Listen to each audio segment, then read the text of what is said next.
Hello beautiful people and welcome back to my channel.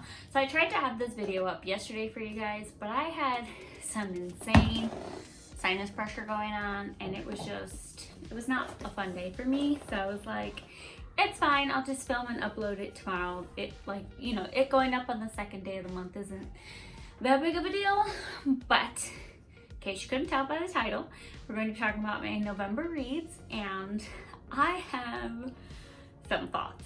Okay, I don't even know which one to start with because some of them were just a little much. Okay, so I read 7 books. I know how to count. So the first one I'm going to talk about is Conviction by Corinne Michaels, because if you guys remember me talking about all the Corinne Michael books I listened to on Audible last month, Conviction was part 2 to Consolation.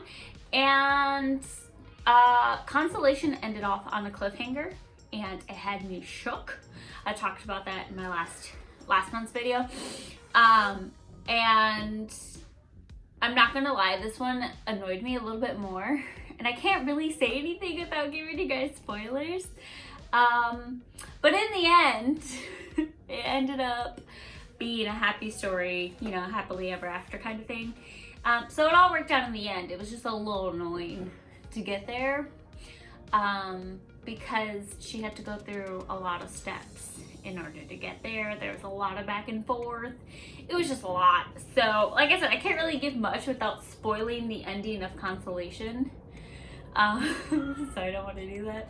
But yeah, if you haven't listened to those 2 books by Corinne Michaels, Consolation and Conviction, I would recommend them because I really liked it. I think I binged them each in like one day. So the next 2 books I read were 2 different parts. They were both on Audible, so I listened to them and didn't actually read them.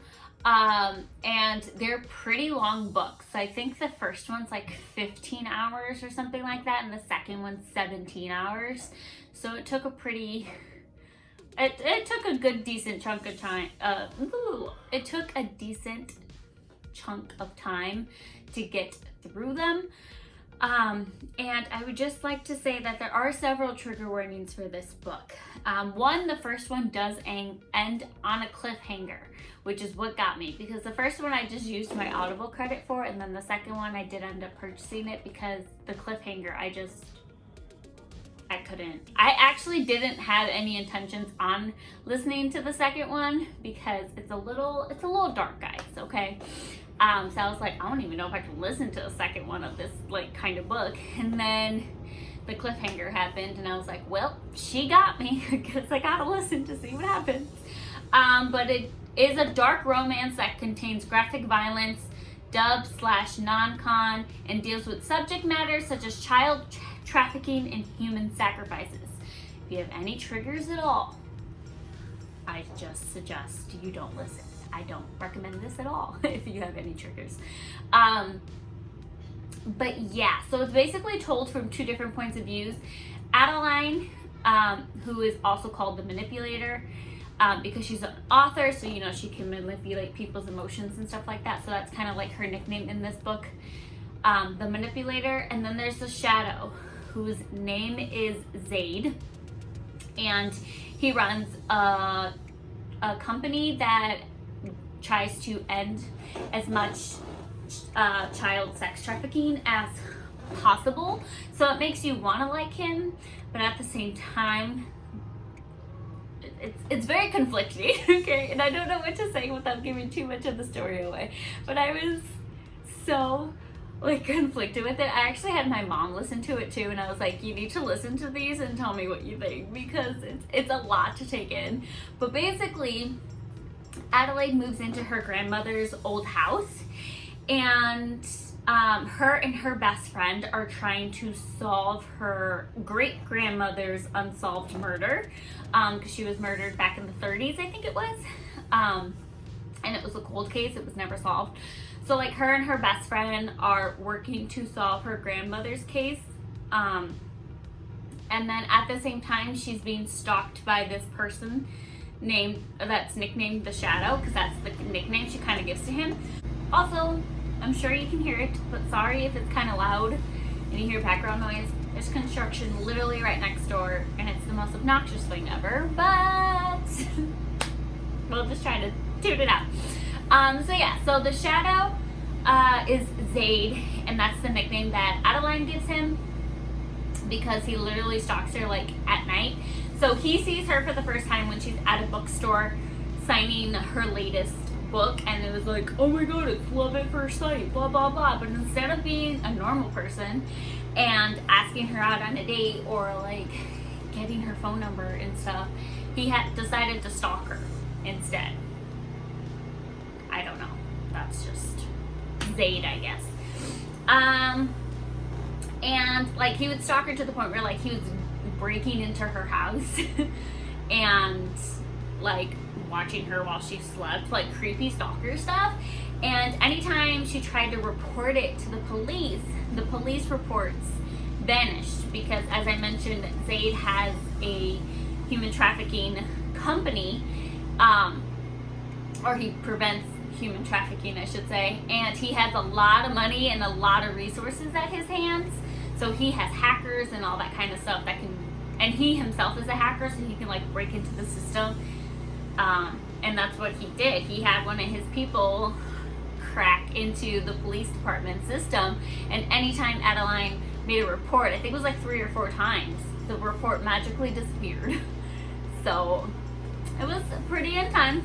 But yeah, so towards the end of the book, Adeline ends up like Adeline ends up realizing she's like slowly starting to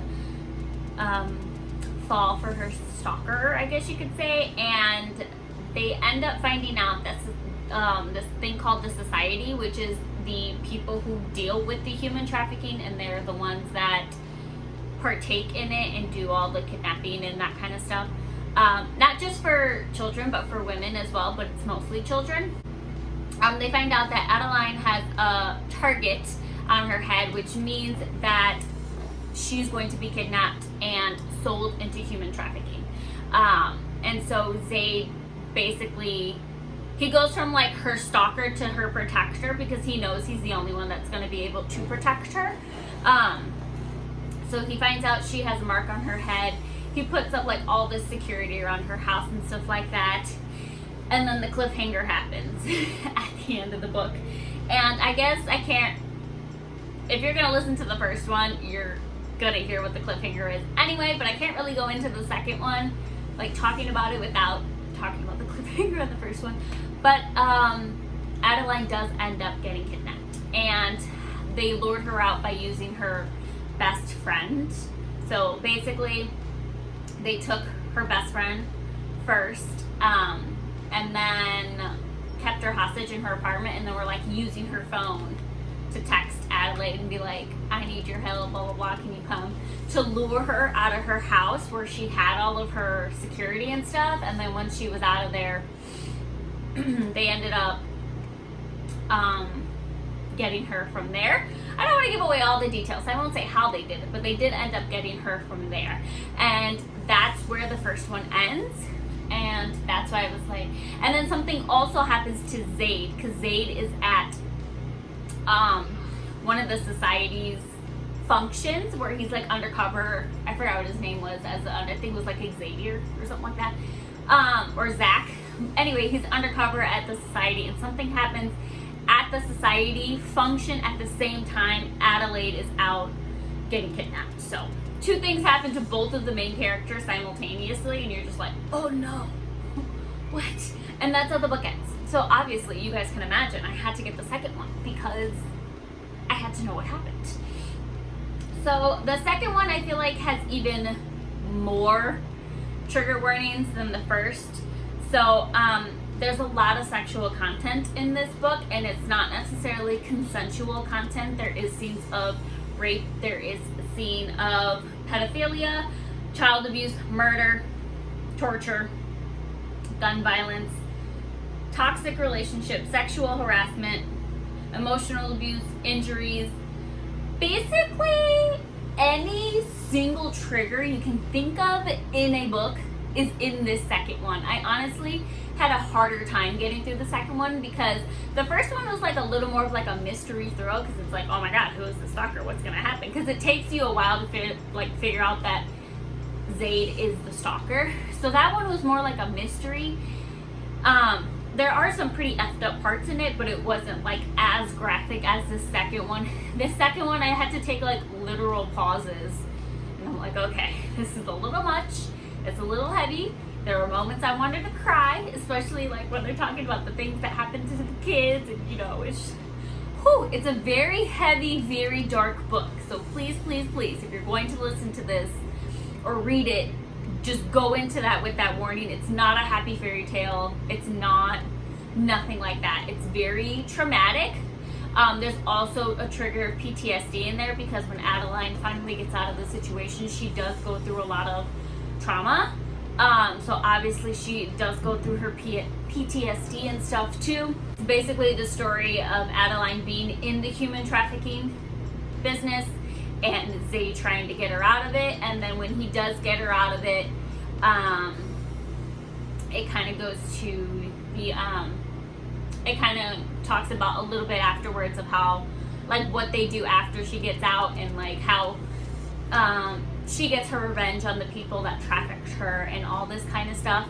And it kind of makes you like Zaid a little bit more, because you see the good side of him, I guess. You see all that he does for these kids that are human trafficked. Like, he doesn't just save them from human trafficking. He has like safe homes for them, that if they don't have a family to go back to, or they can't find their family, he lets them live there for as long as they can, and like gives them schooling, gives them training for like household things, like how to sew, how to cook and stuff like that. So like, he doesn't just rescue them, he gives them a second chance at life. And obviously he provides therapists and stuff like that for them. So you like Zaid a little bit more in the second book, but at the same time it's just like, I can't forget what you did in the first book. So it's very, very conflicting feelings for Zaid, okay? My mom loved him, but I had very conflicting feelings about it. And that's all I'll have to say, because I feel like I've been talking about this book, or those two books, for like 75 years. I will say I liked the way that it ended, and they ended up coming together, but man, getting through them was rough, okay? It was very rough. Moving on, my next two books were on my Kindle, and my next three books were on my Kindle. So The Wife Upstairs by Rachel Hawkins is the first one I read on my Kindle, and it was all three of them that I'm going to be talking about are on Kindle Unlimited. So if you want to read them and you have that subscription, you can. And that one very much gave The Wife Between Us by Greer Hendricks, and the other author that I can't think of her name right now. But it very much gave that kind of vibe, where it was like, there's a second girl, but she didn't know about the wife kind of thing. So basically the premise of the story is that this girl named Jade, I think that's her name, Jade, moves to this neighborhood, this super bougie rich neighborhood, where she's dog walking for the rich people, and she ends up meeting one of the husbands, and realizing that he was a widow, and kind of like ends up falling for him kind of thing. So it's been less than a year since his wife was died, and he kind of meets Jade, and basically by like 2 weeks of them dating, she's like practically moved in and all this stuff. So the relationship kind of moves fast, and like next thing you know, they're engaged and all this stuff, and she's like finding out more about what happened to his wife, because his wife was this millionaire successful woman who started her own company, with kind of like a crate and barrel kind of style, but it was called Southern Comforts or something like that. So it's very much like home decor kind of things that she sold, and she made it super successful. And it's kind of like 3 stories in one, because it's like Jade's point of view, and then the wife's point of view, and then the husband's point of view. So it's like all 3 of their point of views coming together. And then the ending, of course, I don't know what is it with these authors and not giving you a conclusive ending, okay? But I'm gonna spoil it, so if you don't want to hear it, just fast forward. So basically Jade ends up finding out that the wife is alive and the husband has her locked upstairs in their panic room. And Jade kind of figured something was up because like when she would be home alone, she would like hear noises coming from the attic and stuff, and anytime she tried to tell him about it, he was just like, oh, it's like mice or whatever, like just brushing it off. But it really was the wife trying to figure out how the hell to get out of the panic room. And then you end up finding out that the wife is actually a sociopath, and she was the one that orchestrated the entire murder of her best friend, and she's the one that did it. But the husband like panicked. He wasn't supposed to end up showing up at the lake house, but he did. So he panicked, and in order to like protect her, I guess you could say, he locked her in their panic room, so everyone would just think that she's dead along with her best friend, instead of it end up coming out that she was the one who in fact did it. So she ends up ransacking the house to try to find something, and she ends up finding this little tiny book in his suit jacket that has the wife's writing like, help me, this is where I am in the house, blah blah blah. Jade lets her out, they lock him in, and next thing, the book ends with the house being set on fire and them only finding one person. So the wife breaks in there to save her husband. Jade takes off like a smart person and gets the hell out of the house when she realizes it's on fire. And the only thing they found were a few teeth, and it was the husband's teeth, because when they locked him in the room, Jade hit him upside the head with something and it knocked out 2 of his teeth. So that was the only thing that they found. They never found any bodies, any bones, so they're like, I don't know if like the fire just burned everything to the ground, because literally the entire house was burnt top to bottom. There's nothing left. So it's either one, their bones actually were burned that badly that they didn't even find the bones either, except the 2 teeth, just those 2 teeth. Or they both found a way to get out, and they were just hiding, like they went into hiding somewhere. So whatever conclusion you want to come to, I guess you can come to. And she found out that because they got engaged, so her fiance ended up rewriting his will and leaving all the money to her, including his wife's company. So she got everything in the end.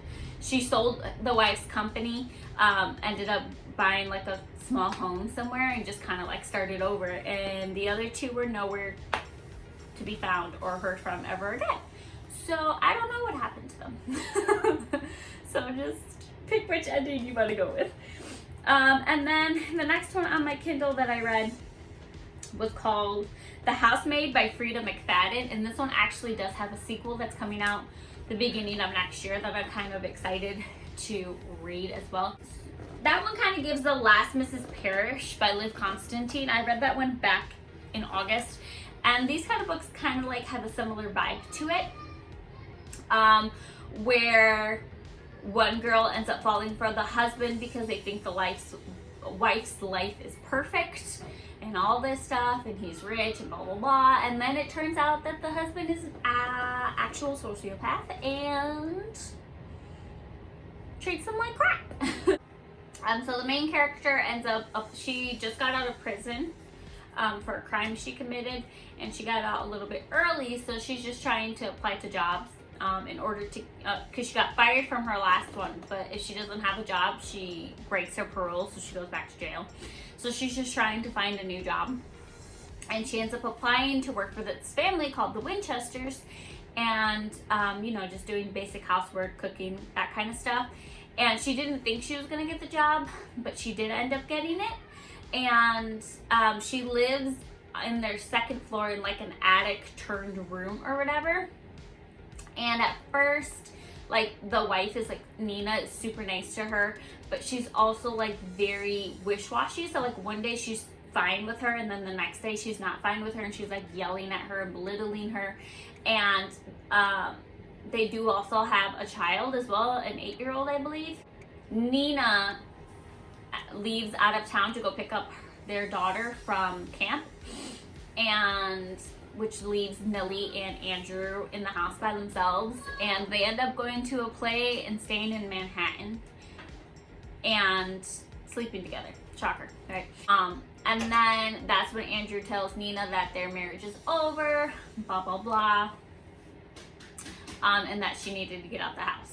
So once that part ends, like part 2 starts, and you get Nina's side of the story, and it turns out that Andrew was like, the room that Millie is staying in, Andrew would lock her upstairs in that room whenever she did something wrong. Like, she didn't get her hair dyed, so her roots were showing, and he locked her in the room for 3 days with only water and just left her there. So anytime she would do something wrong, she would get punished for it. And she knew that the only way she was going to be able to get out is if it was his idea. So she kind of orchestrated this plan to get Millie involved. And once she ran a background check on her and realized what she went to jail for, she realized Millie was perfect, because she knew that Millie would do because Millie went to jail for accidentally killing someone. It was self-defense, but she ended up killing them. So that's what she went to jail for. And she knew that Millie wouldn't, or Millie would do what she needed to do in order to protect herself once she saw Andrew's true colors. And sure enough, that's how it ends. Is that she ends up finally getting out of the room. Nina left her some pepper spray in there. So she went to like use the bucket that he leaves in there, and saw the pepper spray in there. And then when he finally came out to, get her, she ended up like spraying him with it and locking him in the room instead. And she ended up leaving him in there for too long, and he died of dehydration. So there's that. And then the last book I read was my book of the month, called The Wilder Women by Ruth Emmy Lang. And this book was, it was okay, I guess. It wasn't my favorite. And this is basically about 2 sisters, Zadie and Finn, and their mother, Nora Wilder, goes missing. So she's missing for 5 years. She just abandons the sister. At the time, Zadie is 18, so she's able to live on her own, and kind of figure everything out from there. But Finn is 5 years younger than Zadie, so she's only 13 when their mom goes missing. And so she ends up going to live with a foster family. And it's Finn's graduation from high school, and before she goes to fall in the spring, she wants to take like a vacation with her older sister.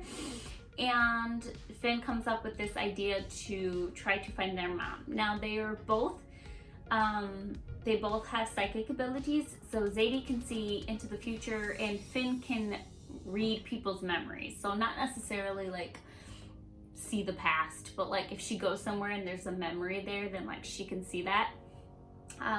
So basically they kind of work together to find, they use both their powers. Zadie's more resistant to it than Finn is, but they end up using their powers to come together and try to find their mom. And they do end up finding their mom in the end, and there's like no real reason for why she did it. She just said that she kept being drawn to go back to her childhood home. And I guess when she ended up going there 5 years ago, her sister said that she couldn't talk and like she was barely able to move and stuff like that. And then once she's rejoined with Zadie and Finn, then she's able to talk again and like be a normal human. She still has like the urges where like she blacks out and she'll just like go outside and stare at the sky. But Zadie will go out there with her and just like hold her hand till whatever it is passes. So they don't really like know what it is. But that's their way of like preventing Nora from taking off again, is to basically just like keeping her on watch, and like if they ever catch her outside by herself staring at the sky, then they just kind of like stay with her till that feeling passes, and then she's fine. So that's kind of like how the book ends. Like I said, it wasn't my favorite. It was alright, I guess. And I lied. I have one more book to talk about, and it was on my Kindle. And I had no intentions of reading this book, but I left my Kindle in my kids' room for 2 minutes while I went to the bathroom, and they purchased it for me. So I was like, well, they bought it, I I might as well try to read it. And it's called What Was Meant to Be by QB Tyler. And I don't like this book. I'm not even gonna sugarcoat it. It's a romance book, and usually I'm fine with romance books. They don't bother me at all, but this one, So it's basically how a goddad and a goddaughter end up getting together. Yes, you heard me correctly. So basically, they've known each other literally, her entire life, because he went to school with her parents and ended up like being the godparent for both her and her brother. Yeah, so it's about Whitney and Jacob. Whitney is the goddaughter, Jacob is the goddad, and basically they ended up getting together when she, like, right when she turned 18. He works with the Doctors Without Borders, so he was out of the country for a year, and when he came back, she was 18. So basically the story is that they waited until she was 18. But I mean, like, that still kind of sounds messed up if you ask me, because you're trying to tell me that for her whole life you magically didn't have feelings, and then she went from 17, 364 days old to 18 years old, and then that's when it magically happened. Like, right? It's a little weird. It's a little suspicious. Okay? So they kept it hidden from her parents for 3 years. And then COVID hit, so he had to go back to work with Doctors Without Borders, and he was being called to go to Mexico. So he broke things off with Whitney, but mind you, this whole time they're just sneaking behind her parents' back. They don't tell anyone because they know it's messed up. Didn't tell anyone. He ended up breaking up with her. They knew that, like, she went through this real hardcore depression phase for like a year after he left, but no one knew why, except her best friend / cousin knew why, and then her brother ended up knowing why. So she ended up telling her older brother. But anyway, fast forward to 3 years after they break up, he finds out that she is now engaged to someone else, which makes him come back to the States to try to, like, win her back, essentially, which is pretty effed up if you think about it. And so it ends up being with them, her breaking off her engagement and them rekindling their romance, and then they finally tell her parents that her parents are super pissed, which, I mean, I wouldn't have blamed the dad if he, you know, offed him. But they end up not talking to either one of them for a few months, and then the holidays come, and then they kind of like forgive them, I guess. And fast forward, they ended up getting married, and then they have a child of their own, is how it ends. And so, yeah, I didn't really like it. I couldn't even, like, enjoy the spicy scenes, because I'm like, this is just so effed up to me. Like, this doesn't sit right with me, okay? So, like, I couldn't even end up enjoying it. I was, like, skimming past the spicy parts because it was just, I didn't like it. It made me uncomfortable, and I didn't like it, okay? And yeah, that's all I have to say about that one. But thank you guys so much for sitting through this very chatty book review video with me.